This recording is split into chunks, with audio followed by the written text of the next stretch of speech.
Assalomu alaykum vatandaşlar.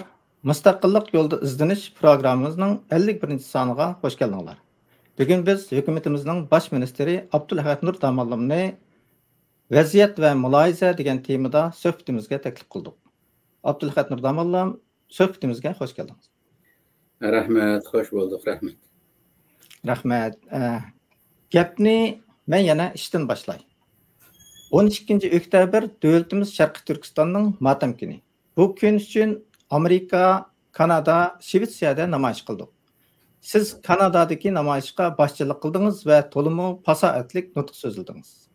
Siz Qashqar xalq madrasasida olgan sop va mo'l diniy bilimingizdan sirt yana Uyg'ur, Arab, Faris, Turk tiliga pishiq. Davorimizning xalqaralashish ehtiyoji tufayli inglizcha tilningmi o'tishdan chiqib ketyapsiz. Bu paket hukumatimizning saviyasidan vahima yeydiganlarga javob bo'lib qolar deb o'ylayman. Yana ish. Har birimiz jon beqishdan sirt hukumatning xizmatini bajo keltiryapmiz. Siz hukumatimiz uyushtirgan tarbiyalash programmasidan ikkini o'tdingiz kelib bizga to'liq yaxshi o'rganish fursati yaratib beryapsiz. Ulug' Alloh ajringizni katta qilib bergay. Xitoylarning eng chong ilisining biri avlodni ajdoddan ayirish. Ya'ni har davr kishilarining orasiga tom so'qish, hang qizish. Agar muhojiratdimi atalmish yoshlarga vakillik qilayotgan bir o'chimlar cho'nglarni inkor qilishga urinsa, kichikkina aqli bor inson uchun bu kulkilik o'yin bo'lmasmi? Hayr, biz har ishni insonlarning aqliga murojaat qilamiz. Bizning bosh ministrimiz Abdulahad Nur Damallam o'zimizga xos alohida madras ma'rifimizda tarbiyalangan. Bizning diniy aqidamizga to'g'ri varislik qilgan, falsafa va klassik adabiyot tarbiyasiga to'liq muyassar bo'lgan. Ajdodlarimizning yo'lini bizga yoritib bera oladigan, oz uchraydigan yetik yo'l boshchilarimizning biridir. Endi biz so'z navbatini Damallamga o'tinamiz. Marhamat Damallam, oldimizdagi Cumhuriyet kunimizda hukumatimiz qurilganligining 20 yilligini xotirlashda iborat cho'ng ishimiz turibdi. Bu ishning ahamiyati to'g'riliq so'zlab bergan bo'lsangiz. Rahmat, Jurat efendim.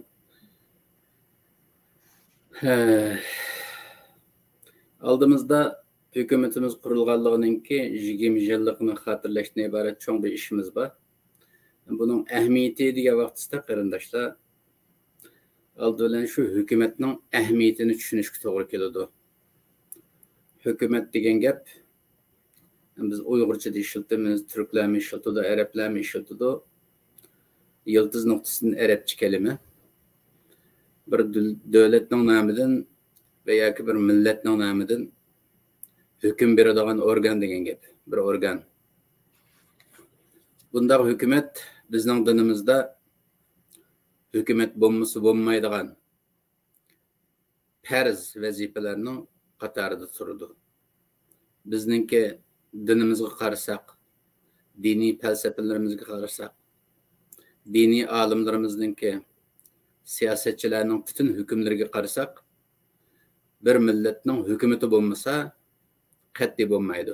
Chunki hukumat bo'lmasa chuvalchaqlik kelib chiqadi. Chuvalchaqlik boyada davomli anarxizm hokim bo'ladi. Anarşizm bayada xalqning baxt saadati bo'lmaydi. Shuning uchun bu anarxizmni to'sash uchun, xalqning baxt saodatini qo'lga keltirish uchun har qachon hukumat bo'lishi shart.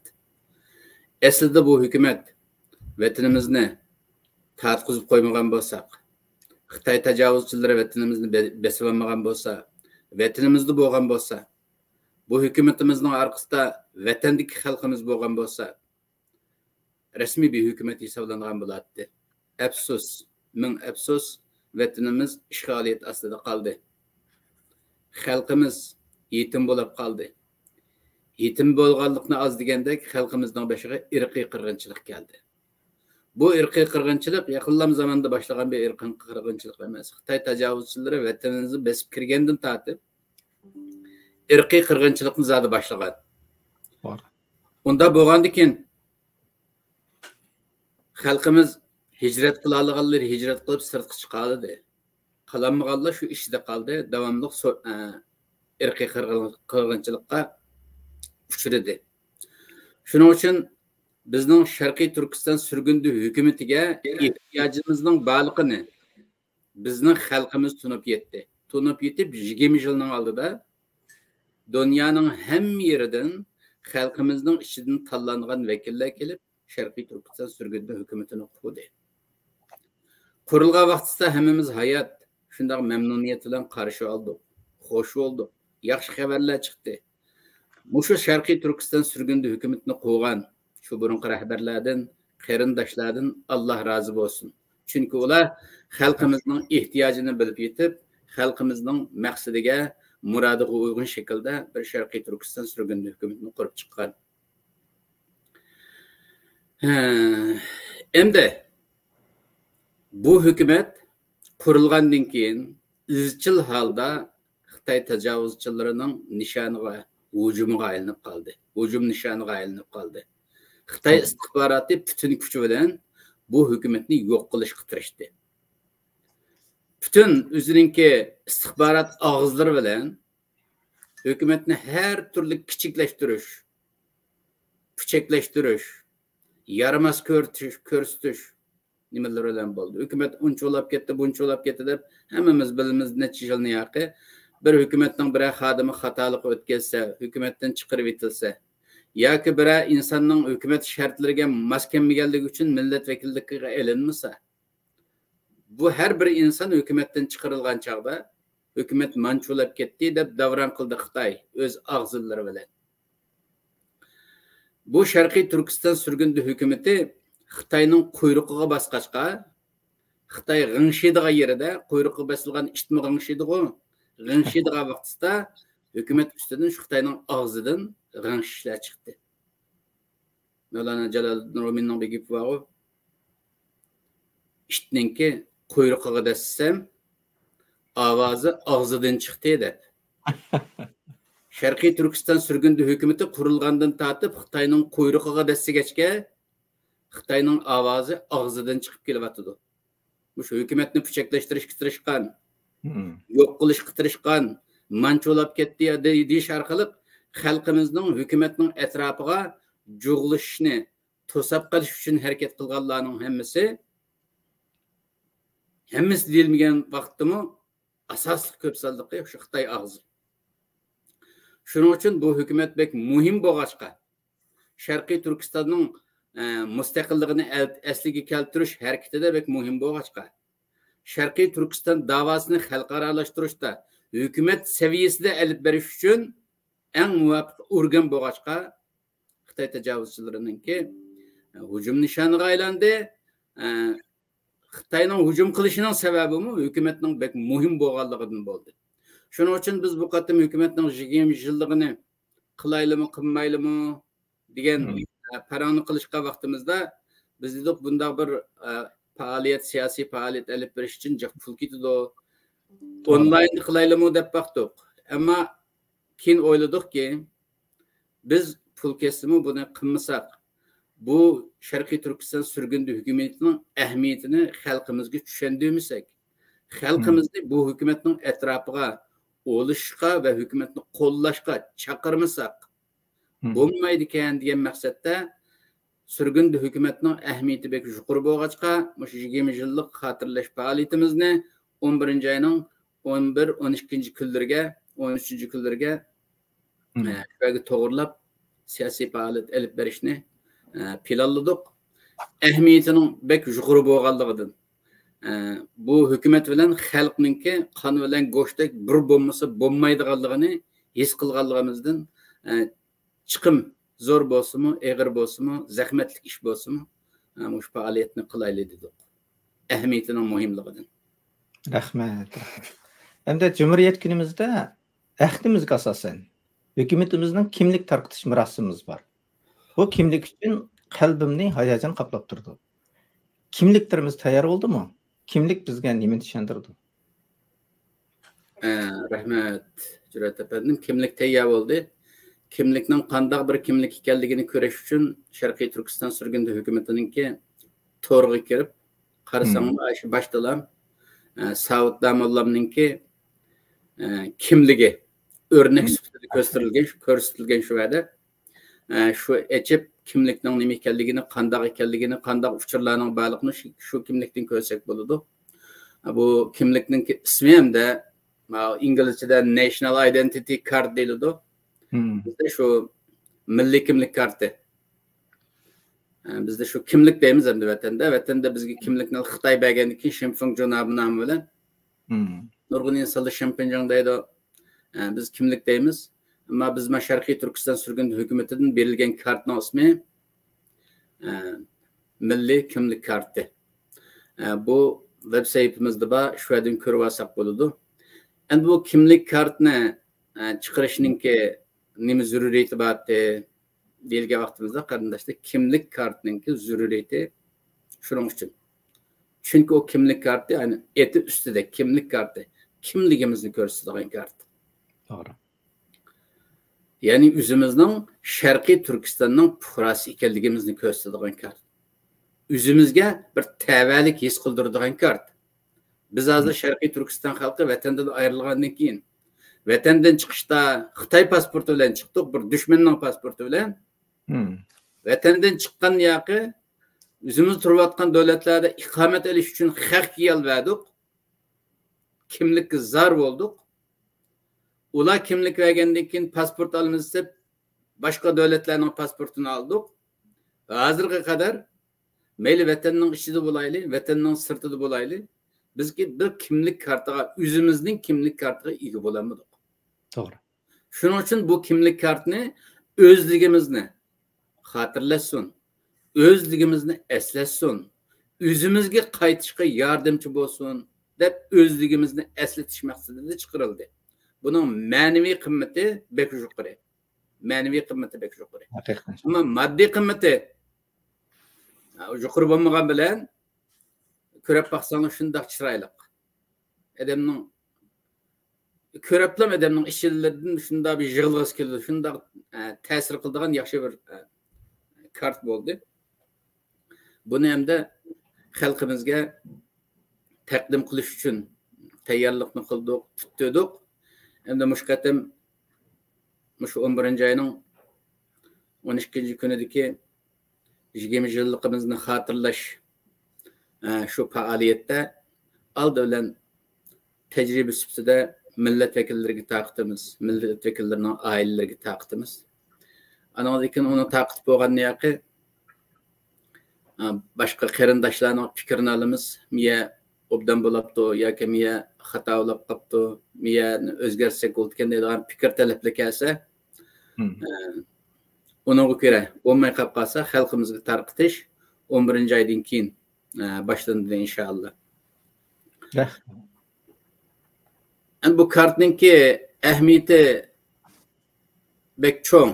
Endi buni hozir men suhbatda deb o'tsaq, milliy kimlik kartining tashviqotini qilgan bo'lamiz. Uni shunchalik so'zlayli. Ish qilib faxrlanadigan bir ish.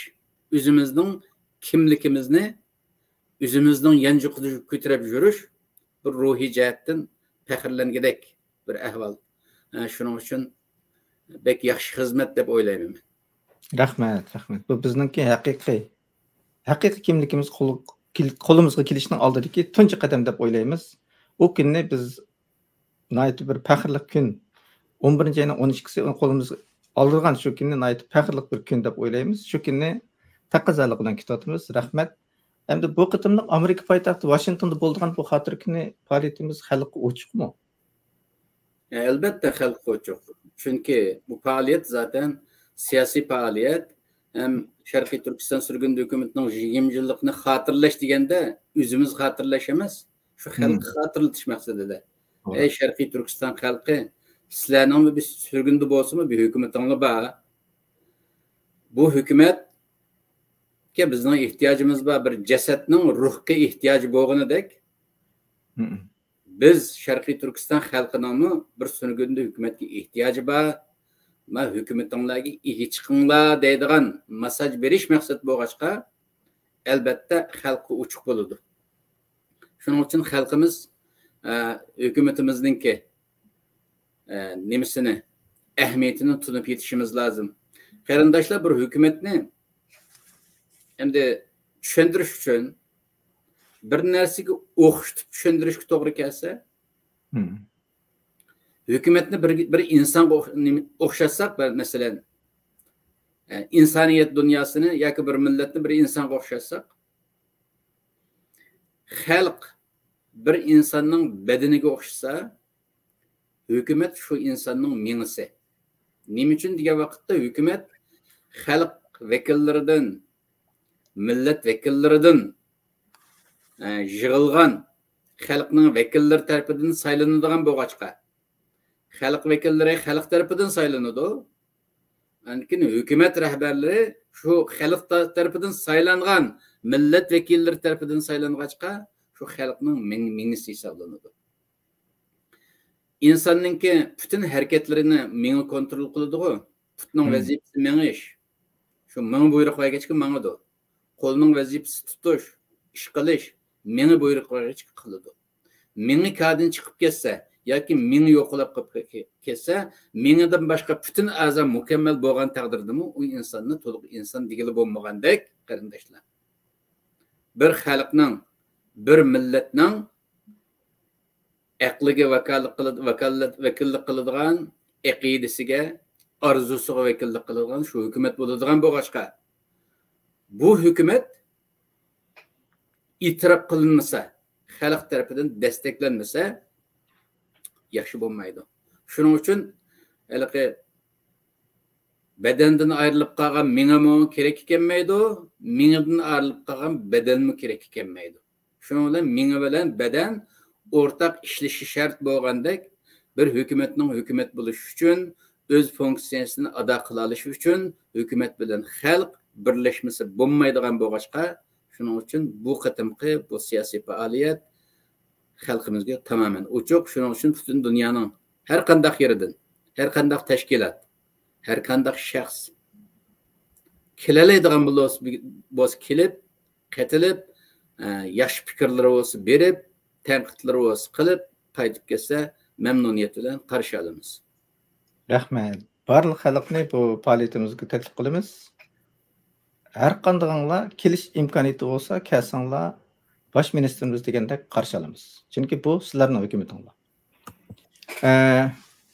Sizning bilimingizdan ko'ra biz bir narsani oydin qilib olishni loyiq topdik. Meşruiyet degan so'zning asli manbasi va ma'nosini so'zlab bergan bo'lsangiz. Meşruiyet Uyg'urchamizda qaysi so'zga to'g'ri keldi? Hukumatimizning mash'uriyatiga chiqilganlik bizning qizil sizqimizga chiqilganlik bo'ladi. Marhamat. Rahmat. Hukumat degan shu mashru bo'ladigan bo'lg'achqa hukumat deyiladi. Mashru bo'lmasa uni hukumatni deyilmaydi. Shuning bilan bu mashruiyat kalimasini endi biz Uyg'urchada qo'llanmaymiz. Bu Uyg'urcha bir kelima emas. To'g'ri. Buni tegi arabcha kelima. Arablarmi bu qo'llanadi, turklarmi bu qo'llanadi. Asosan mashruiyat islomiy bir kelima. Bu kelimenin asli şeriat yıltızından çıkıyordu. Bunu meşru kılgıçının ismi şari deyildi. Bizning dinimizde şari faqatlam Allah ve Allah'ın Resulü deyildi.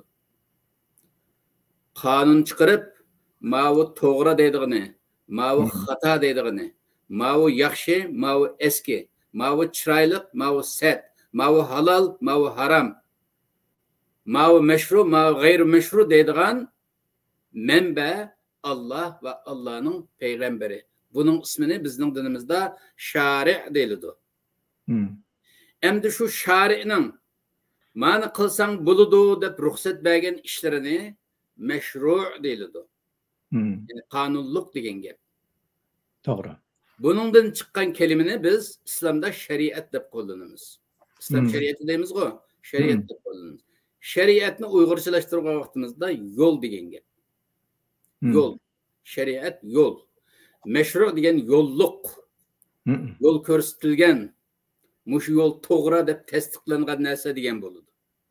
Endi buni nima uchun bizning dinimizda ba'zi narsalarni meşru, ba'zi narsalarni g'ayri meşru deb bundoq araydi degan vaqtimizda bizning yaratquchimiz, koinotning, olamning yaratquchisi bo'lgan Alloh biz insonlarni yaratib, ma dunyoga yaratib olib, bizni Darussalamga chaqiradi. Allah Qur'oni Karimda deydi-ki: "Vallahu yad'u ila darissalam ve yehdi men yeşâ'u ila sıratın mustaqim." Sadakallahu azim. Allah ey insaniyet sizlarni Darussalamga chaqiradi, sizni da'vat qiladi. Sizga da'vat evatdi, Darussalamga kelinglar va dunyoda yaşamay Darussalamda yaşanglar deb da'vat evatdi deydi. Dünya degan gap Adnaning eng kichiklitilgan shakli, eng tuven seviyedagi hayot degan gap. Darussalam degan gap, assalom degan Allohning ismi, Allohning sariyi degan gap. Allohning sariyi. Assalom Allohning ismi. Yana birisi islomning ismi assalom. Islom sariyi degan gap. Islom sariyini qaysi degan vaqtda jannat. Allah bizga biz uchun hozirlab tayyor qilib qo'ygan abadiy baxt saodatlik to'lgan jannatning ismini yana Darussalam deydi. Allah bizni abadiy muhatap qabul qilib bizni jannatda yashitib davomli didorlashib turayli, jamollashib turayli degan maqsadda bizni Rabbimiz Darussalamga chaqiradi. Darussalamga chaqirgandan keyin biz qanday qilamiz? Insonlik bu ojizlik holatimiz bilan bilmaymiz. Bilmagandan keyin Alloh bizga yo'l ko'rsatadi. Ve yahdi men yeşâ'u ila sıratın mustaqim. Allah o'ziga yaragan bandalarni sırat-ı mustaqimga, ya'ni dağdan bir yo'lga Allah hidayet qiladi. Darussalamga berishimiz uchun nayt dağram mustahkam bir yo'l kerak bizga. Şu yo'lni, şu dağdan yo'lni sırat-ı mustaqim deymiz-ku. İhdina sıratal mustaqim. Her gün dua qilamiz. Ey Allah bizni dağdan yo'lga, to'g'ri yo'lga başla deb Allah'a dua qilamiz-ku da namazlarımızda. Şu sırat-ı mustaqimning ismi bizning dinimizda shariat deyiladi. Shariat degan Darussalamga borilgan cho'ng dağdan yo'l degan gap. Shuning uchun endi nima uchun bu hukumatni mashru deymiz? Bu Darussalam bilan shariat bilan hukumatning nima aloqasi bor degan vaqtda qarindoshlar.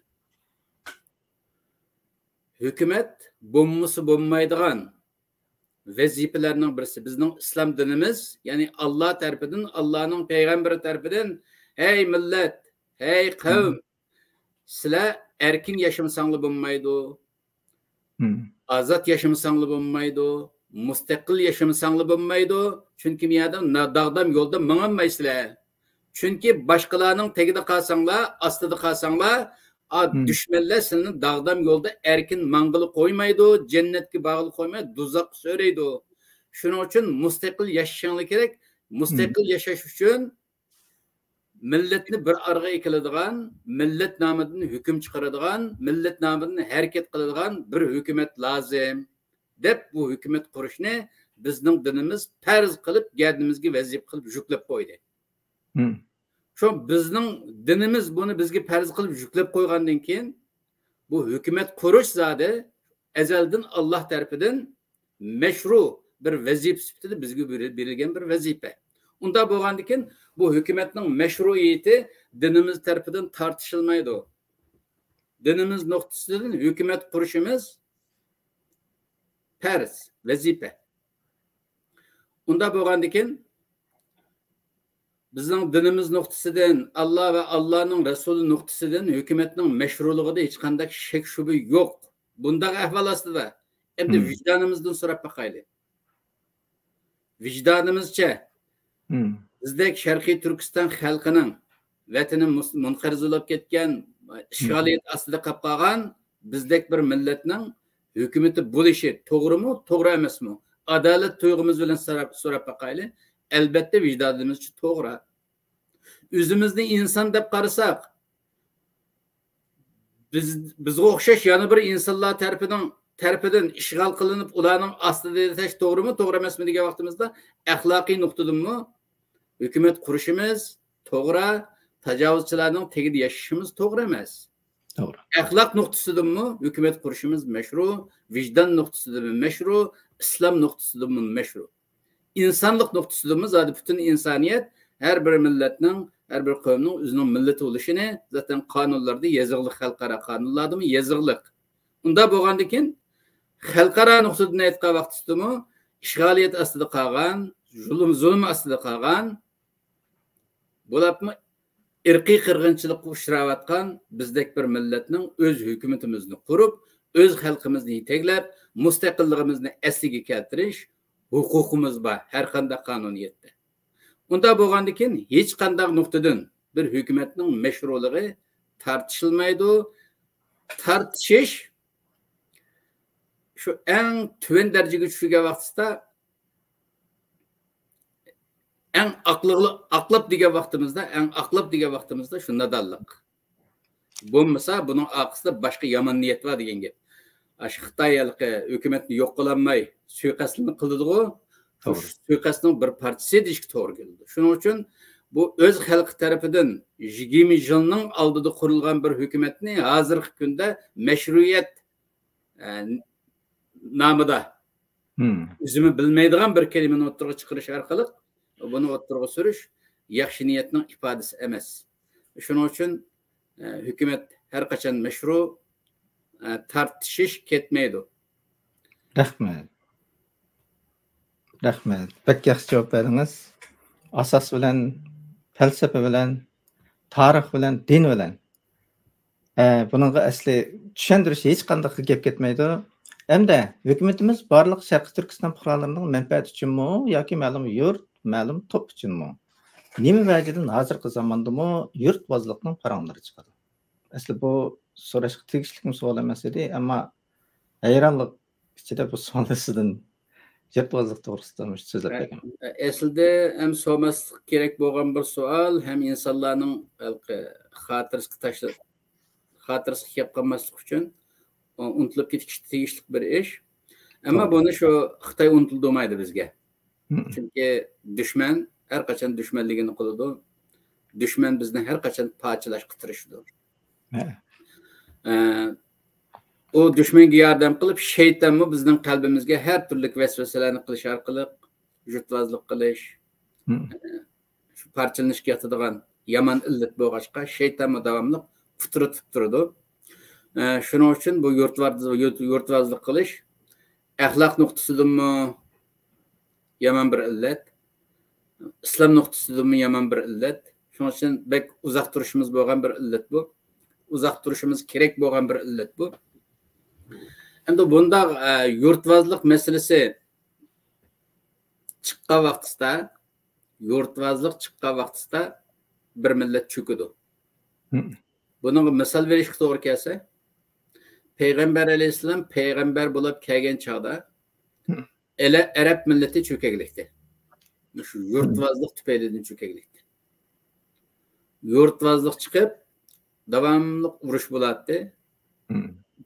Maqsad nima desa, paloni jutliq manda qahramon xalq, paloni jutliq qo'rqoq xalq, paloni jutliq undaq deb har yurtda o'z kallasi bo'yicha baho berib xalqlar. Anandan keyin u bahoga ko'ra o'zini yuqoridab qolganlar biz manda qilsak tuvan qolamiz deb fitna chiqarib, fitnaning natijasi urushga aylanib, birsini o'ltiradigan holat shakllangan.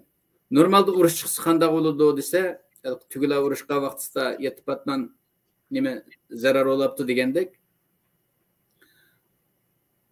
eng zarar ko'rdig'ini urush chiqqan vaqtida urushga qatnashmaydiganlar bek zarar ko'radi. Masalan, ayollar zarar ko'radi urushda, kichik bolalar zarar ko'radi, yashanganlar zarar ko'radi. Chunki urusha oladigan kuchi bo'lganlar o'zini qo'g'dash nima bo'ladi? Urushqadek kuchi bo'lmaganlar o'zini qo'g'dayolmagandan keyin butun zarar shu ma'sum insonlarga keladi. Millat shuning bilan qalbi nafratga to'ladi. İttifoqlik degan narsa mumkin bo'lmaydigan holatga kelib qoladi. Buni hamda Xitoy psixologlarimi bilgachga, ularmi tarixni bildigan bo'lg'achqa, bizni qanday qilib parchalaymiz degan maqsadda shunday yurtvozlikni Xitoy chiqardi. Endi Payg'ambar alayhisalom zamonidagi u insonlar qanday bo'lib bundan qutulgan degan vaqtda bular shu Arab shu Quraysh mushriklari boshda yig'inachilar Darun Nadvada. Yig'inachi qarindoshlar bu urush o'zbek uzunga suzilib ketdi. Asrlardan beri shunday urush qilib kelyapmiz. Nüfusimiz azlab ketdi. Seviyimiz bek tushib ketdi. Şunun için bir teşkilat kurup, şu zulümge karşı turadigan bir teşkilat kuraylı. Kim zulüm kılsa şununla karşı turaylı, kim mezlum bolsa şunu yüleyli dep müşriklar canıda. Aş cahiliyet devrideki Arap müşrikleri canıda zulümge karşı teşkilat kurdu. Bu teşkilatın adı Hilful Fudul deyildi. Hilful Fudul Muhammed Salih Damirlarının tercümesine göre hayriyet uyuşması da tercüme kıldı. Şu hayriyet uyuşması kuruldu. Hayriyet uyuşmasının asaslık programması neydi? Kim başta hücum kılsa, bugünden tartıp uruşunu toktattık. Bunundan keyin kim uruş başlasa, hemmimiz birleşip uruşunu başlagan karşı turumuz. Kim jutvazlık kılsa, şunun karşı turumuz. Kim zulüm kılsa, şunun karşı turumuz dep Hilful Fudul teşkilatını kurdu. Şu çağda Peygamber Aleyhisselam 20 yaşta. Peygamber Aleyhisselam bu teşkilat katnaşıdı. Katnaşıp o da zamanla ötep gitti. Onun için Peygamber Aleyhisselam 40 yaşga kelgende peygamber oldu. 13 yıllık Mekke hayatını fütküzüp hicretke mecbur olup Medine'ye hicret kıldı. Medine'de İslam devletini kurdu. Nurgun cihatlarını kıldı. Galibelerini, muvaffakiyetlerini kolga keltirdi. 60 yaşlarga etrafıga kelgen vaqtida Peygamber Aleyhisselam şu yaş vaqtidagi şu Hilful Fudul teşkilatıga a'zo bo'lgan vaqtini xotirlab kashki aşında bir teşkilat yana kurulsa, hazır mı aşında bir teşkilat kurulsa, ben yana davet kılırsam, hazır mı yana kirgen bulat diyeyim deydi. Peygamberlik salahiyeti bile. Bu nimini düşündürdü dese karındaşlar. Bu yurtvazlık diyen Mekke müşrikleri gibi yaraşmaydıgan bir narsa. Müslümanға o esli yaraşmaydı, Mekke müşrikleri gibi yaraşmaydıgan bir narsa. Onda bo'lgandikin peygamberlik salahiyeti bilen zulümge karşı kurulgan bir teşkilatga kiriş Resulullah hazır davet kılınsam hazır kirttim degeniga qaraganda İslam tarafidan yurtvazlıkның ne kadar yaman ekanligi müşahidin isbotlanadi. Şunun için zulümge karşı bir teşkilat bulup qalsa ki bizningki hükümetimiz teşkilat emas, bir hükümet anındakin zulümge karşı mücadele kılayotgan bir hükümet Şarkı Türkistan halkını azat kılımız, Şarkı Türkistan'ın müstakilliğini esliga keltirimiz davatkan bir organ. Bu Şarkı Türkistan'ın canıcan menfaatiga, dünya ve ahiretlik menfaatine vekillik kılavatkan bir organ bo'lgandikin, bunda organga qarshi yoki bu organning ichida yurtvazlikning bo'lishi qabul qilg'ili bo'ladigan bir ish emas. Bu hozirgi zamandagi 21 asrdagi insonlarga emas, shu o'z vaqtidagi Mekke mushriklarining shu jahiliyat vaqtidagi ahvoliga uyg'un kelmaydigan yomon bir ahvol bu yurtvazlik. Shuning uchun yurtvazlikdan uzoq turishimiz lozim. Vijdonimizdan o'ylab boqaylik qarindoshlar. Shu vatanimizning har qanday yeridan Uyg'urlar bo'lmasin, boshqa millat bo'lsin. Shu o'zimizniki qarindosh Sharqiy Turkistonga yerlik millatlar deymiz-ku. Sharqiy Turkistonning mensuplari nimamiz farqli, hammamiz o'xshash insonlar.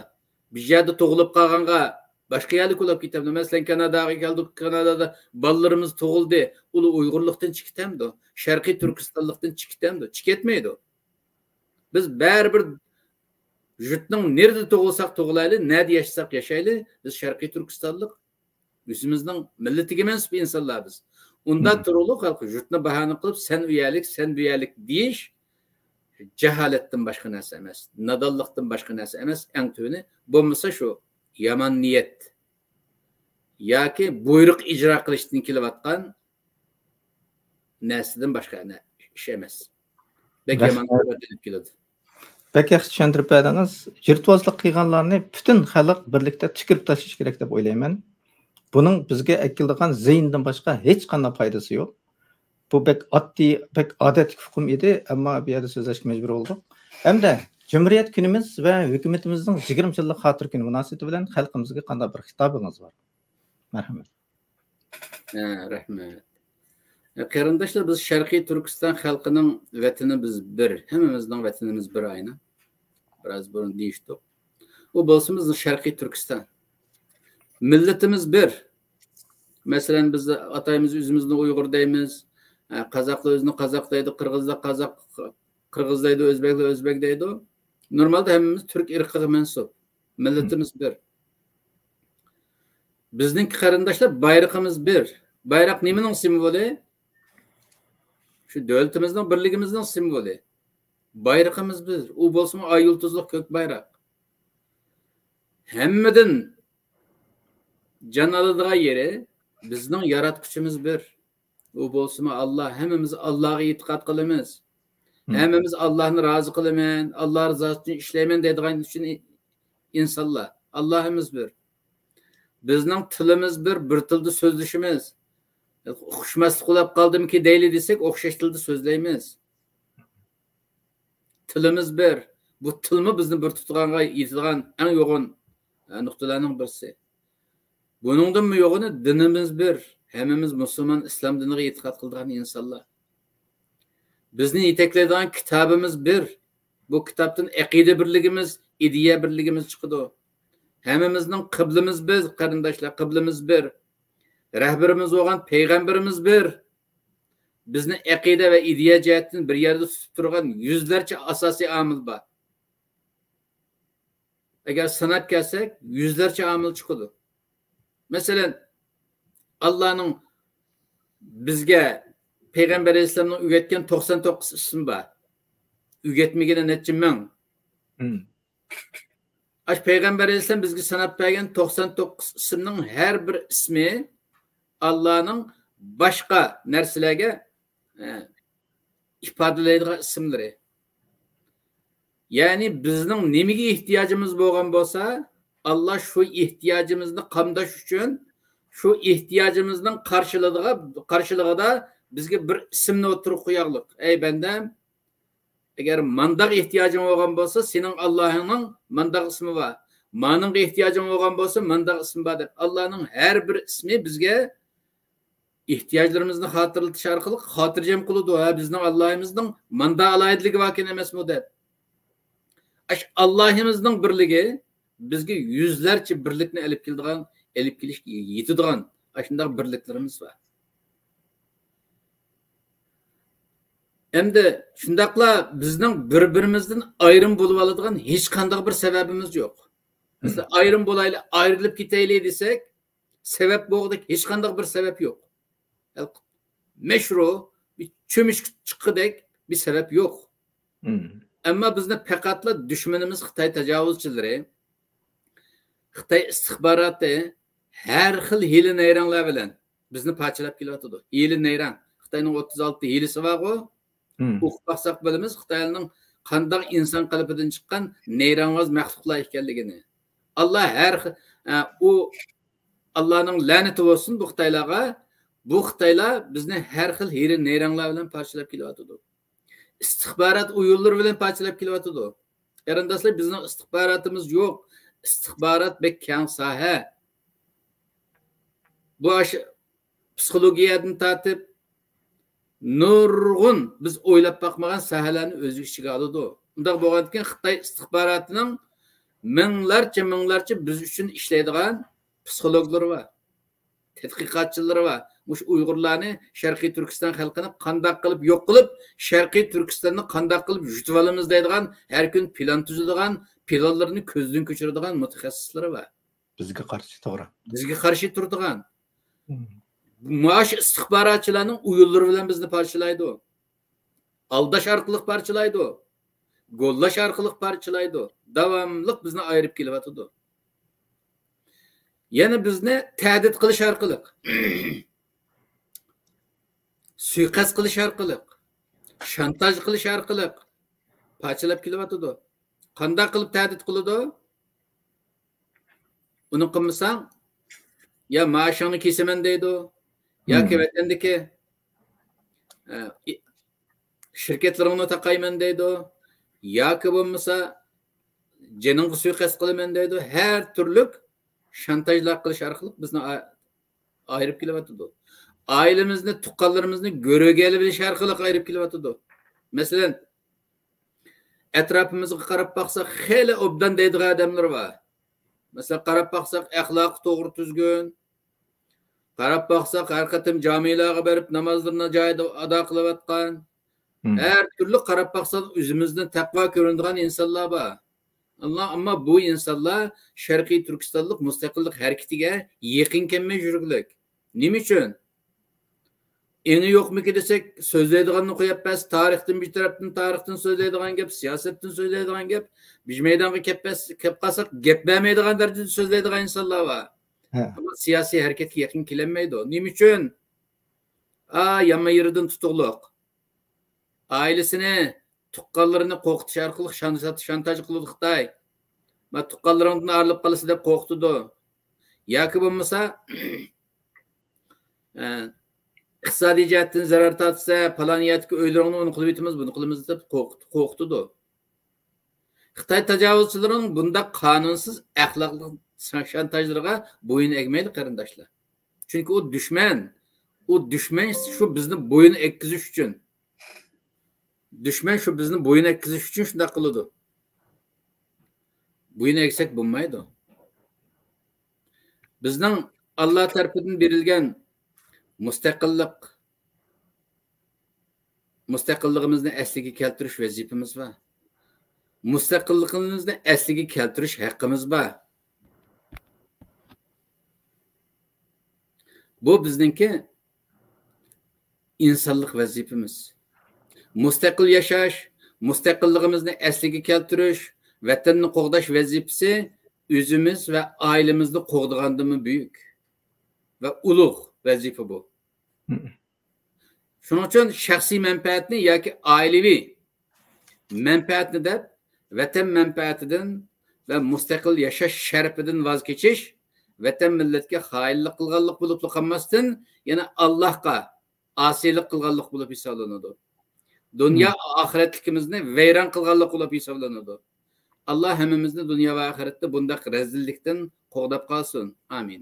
Shuning uchun Sharqiy Turkiston xalqining mustaqillik orzusiga uyg'un da'vo qilayotgan Sharqiy Turkiston Jumhuriyat surgun hukumati qurilganligining 20 yilligi munosabati bilan Sharqiy Turkiston xalqiga shunda xitob qilgan bor.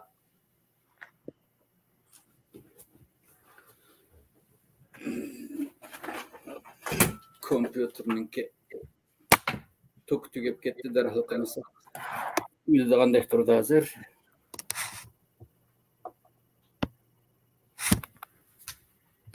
Bir minut özür dileyman demak tok qilaylam deb diqqat qilmabdi.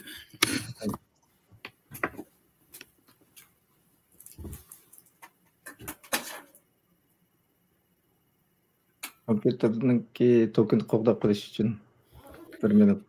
Rahmat.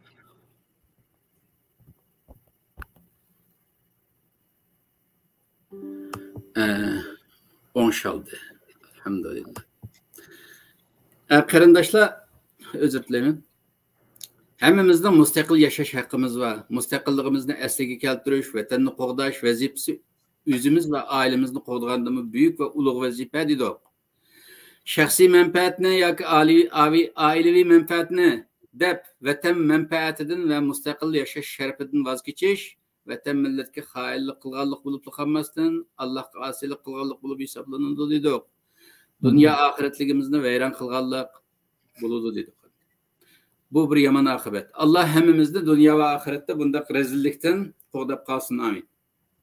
Shuning uchun Sharqiy Turkiston xalqining mustaqillik orzusiga uyg'un da'vo qilayotgan Sharqiy Turkiston Jumhuriyati surgun hukumati qurilganligining 20 yilligi munosabati bilan Sharqiy Turkiston xalqiga shunday xitob qilgan bor. Ey suyumlik, mazlum Sharqiy Turkiston xalqi. Biz o'z hukumatimizning atrofiga zich uyushib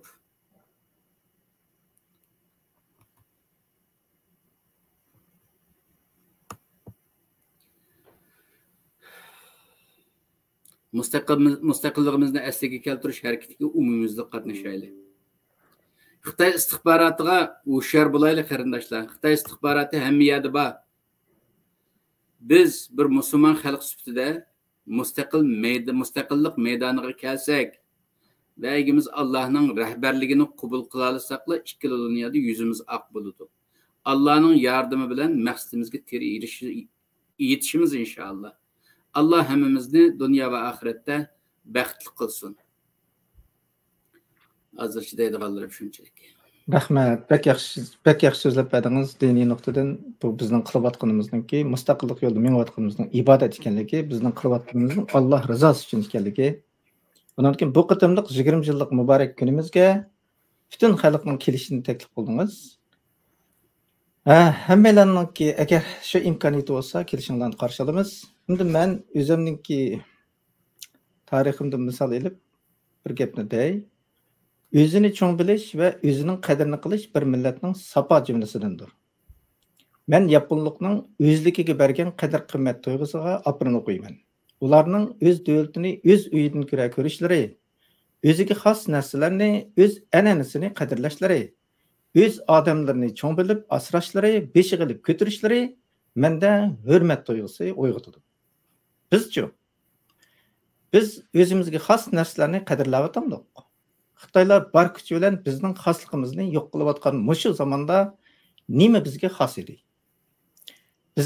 Biz qilgan barligimiz, ya'ni tilimiz, qulluqni qabul qilmas ruhimiz, tarimda qadimiy ajdodlarimiz, tariximiz, dinimiz, o'zligimiz cho'nqir o'rnagan yo'shirin engimiz va shu engimizdagi vatan sevgisi bizga xos edi.